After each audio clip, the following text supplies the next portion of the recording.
नमस्कार दोस्तों, स्वागत है आपका आपके channel one nation one exam पर। तो दोस्तों, इस वीडियो में हम लोग यूपीडीएलएड 4th सेमेस्टर के पेपर 2 जो होता है शैक्षिक प्रबंधन एवं प्रशासन, उसके आज तक के पूछे गए सभी वस्तुनिष्ठ प्रश्नों को देखेंगे। साथ ही साथ वह प्रश्न भी शामिल हैं जो इस वर्ष आपसे पूछे जा सकते हैं।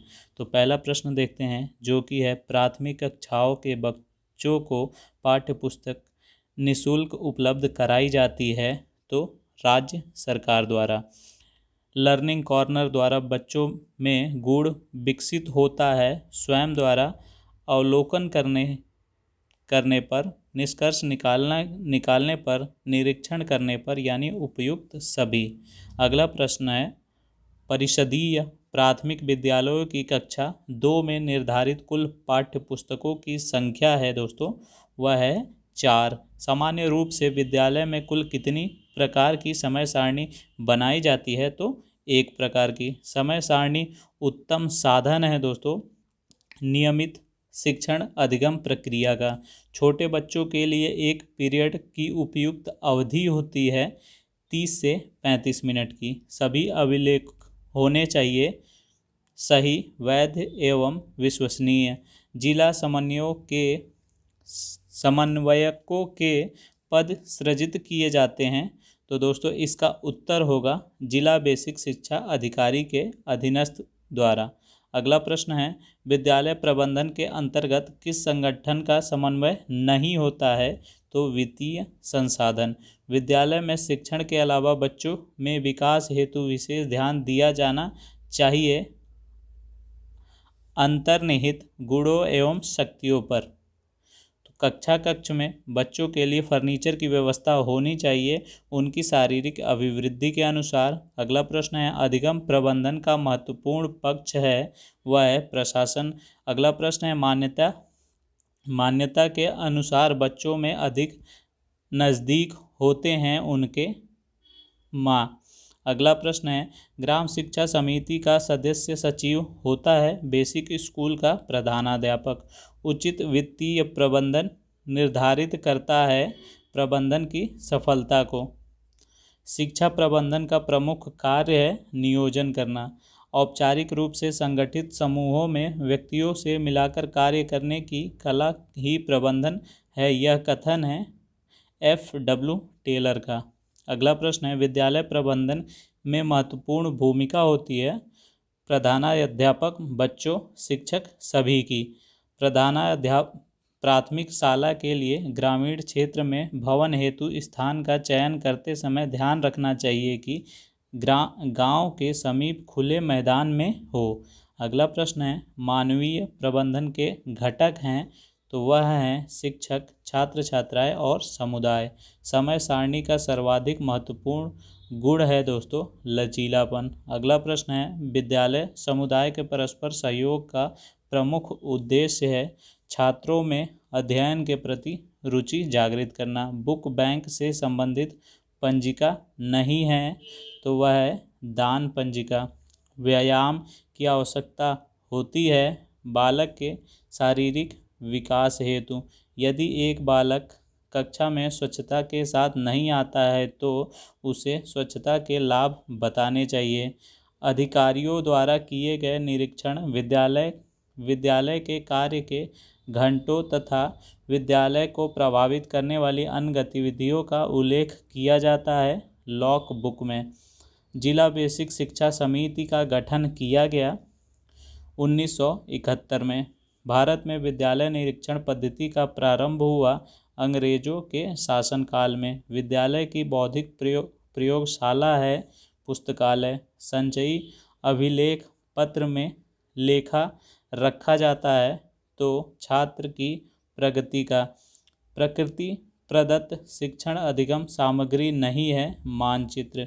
प्राथमिक स्तरीय हिंदी भाषा का पाठ्य पुस्तक है कलरव। छात्रों में सूक्ष्म अवलोकन की क्षमता विकसित होती है भ्रमण से। छात्रों के व्यक्तित्व के सर्वांगीण विकास में सहायक विद्यालय में आयोजित क्रियाकलाप कहलाते हैं पाठ्य सहगामी क्रियाकलाप। अगला प्रश्न है, कक्ष में सीखने सिखाने की सामग्रियों को रखने का स्थान कहलाता है लर्निंग कॉर्नर। अगला प्रश्न है, कार्य पुस्तिकाएँ बच्चों को अधिकाधिक अवसर उपलब्ध कराती हैं, तो अभ्यास करने के लिए बेसिक शिक्षा अधिनियम पारित हुआ 1972 में।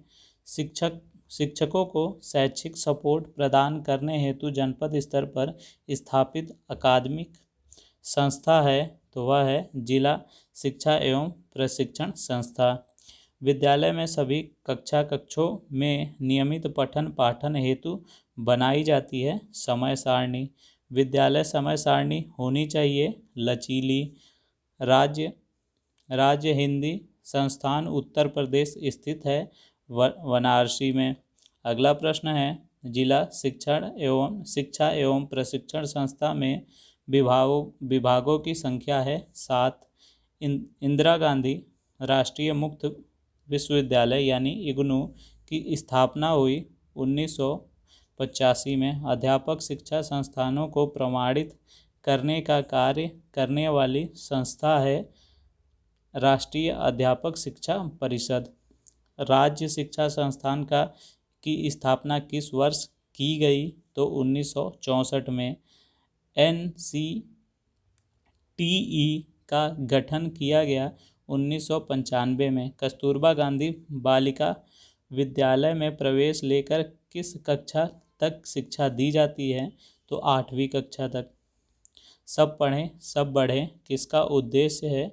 सर्व शिक्षा अभियान का। मानवीय संसाधन नहीं है श्यामपट। नगर शिक्षा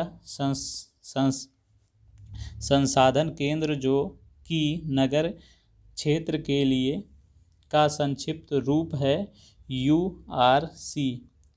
न्यूपा का मुख्यालय है राजस्थान में। निःशुल्क एवं अनिवार्य शिक्षा का अधिकार अधिनियम कब पारित हुआ?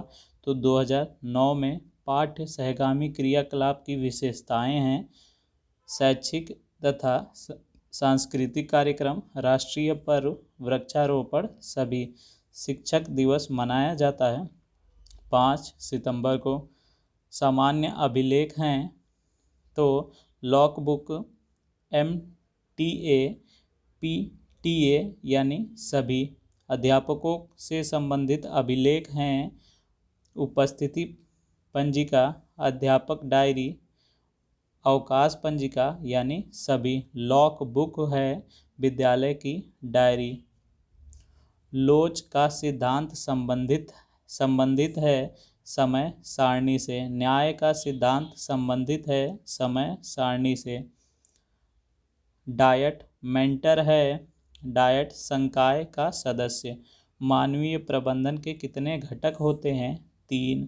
ग्राम शिक्षा समिति का सदस्य सचिव होता है प्रधानाध्यापक। ग्राम शिक्षा समिति का अध्यक्ष होता है ग्राम प्रधान। विद्यालय प्रबंधन के अंतर्गत कितने संसाधनों का समन्वयन है? तो वह है दोस्तों 3। TLM हेतु कितनी धनराशि प्रतिवर्ष देय है? 500। PTA का उपाध्यक्ष होता है विद्यालय का प्रधानाध्यापक।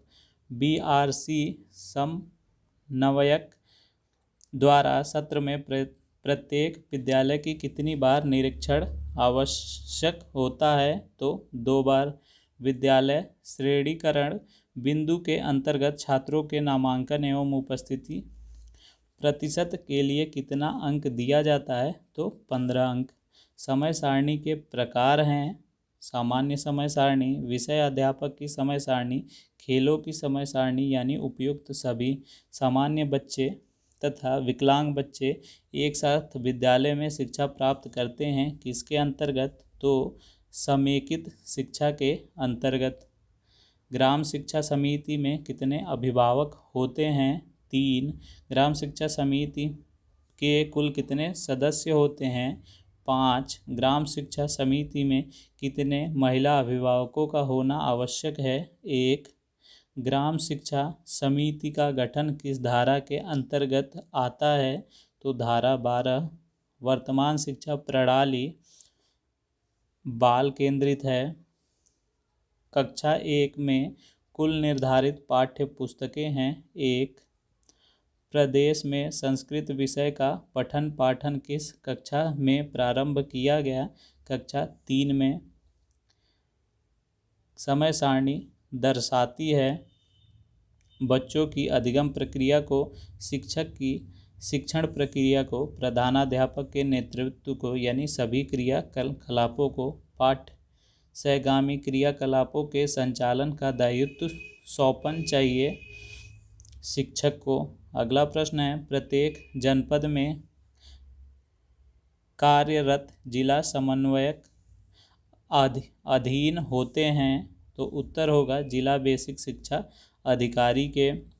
राज्य शैक्षिक अनुसंधान और प्रशिक्षण परिषद का मुख्यालय स्थित है लखनऊ में। अगला प्रश्न है, जिला स्तर की सर्वोच्च अकादमिक संस्था है डायट। कक्षा कक्ष एवं कक्षा कक्ष के बाहर सार्थक क्रियाकलाप को संपन्न कराने के लिए आवश्यक है योजना बनाना।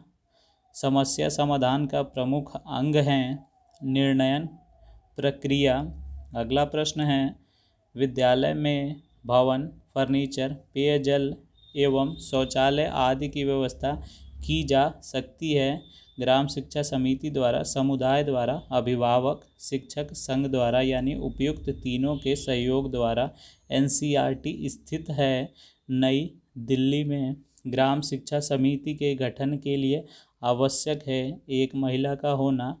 लो कॉस्ट, नो कॉस्ट वाली शिक्षण अधिगम सामग्री का निर्माण किया जा सकता है। स्थानीय परिवेश में उपलब्ध वस्तुओं से निम्नलिखित में से कौन सा भौतिक संसाधन के अंतर्गत आता है? तो विद्यालय भवन। समय सारणी को कहा जाता है विद्यालय की दूसरी घड़ी। विद्यालय के अभिलेखों का मुख्य उद्देश्य होता है आवश्यक सूचनाओं का रखरखाव। कोठारी कमीशन ने राष्ट्र निर्माता की संज्ञा किसे दी है? अध्यापकों को। शैक्षिक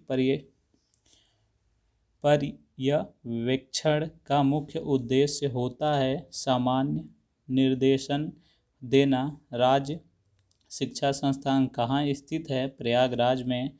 विद्यालय में अनुशासन स्थापित करने में सहायक नहीं है दंड की अधिकता। राज्य हिंदी संस्थान कहाँ स्थित है? बनारस में। विद्यालय प्रबंधन में महत्वपूर्ण भूमिका होती है प्रधानाध्यापक की। शैक्षिक प्रबंधन का महत्वपूर्ण पक्ष है अनुशासन। कौन सी पाठ्य सहगामी क्रिया तर्क शक्ति का विकास करती है? तो वाद विवाद, भगदड़ जैसी आपदाएं होती हैं कुप्रबंधन से। तो दोस्तों यहाँ पे आपका पेपर 2 के आज तक के पूछे गए सभी वस्तुनिष्ठ प्रश्न खत्म होते हैं। अगर आपने वीडियो ध्यानपूर्वक देखा है तो आपके 15 में से 15 अंक अवश्य प्राप्त होंगे। तो इस वीडियो को अपने सहपाठियों के साथ शेयर करें। साथ ही साथ चैनल सब्सक्राइब नहीं है तो सब्सक्राइब करने के साथ बेल आइकन पर क्लिक कर दें। पूरी वीडियो देखने के लिए बहुत बहुत धन्यवाद दोस्तों।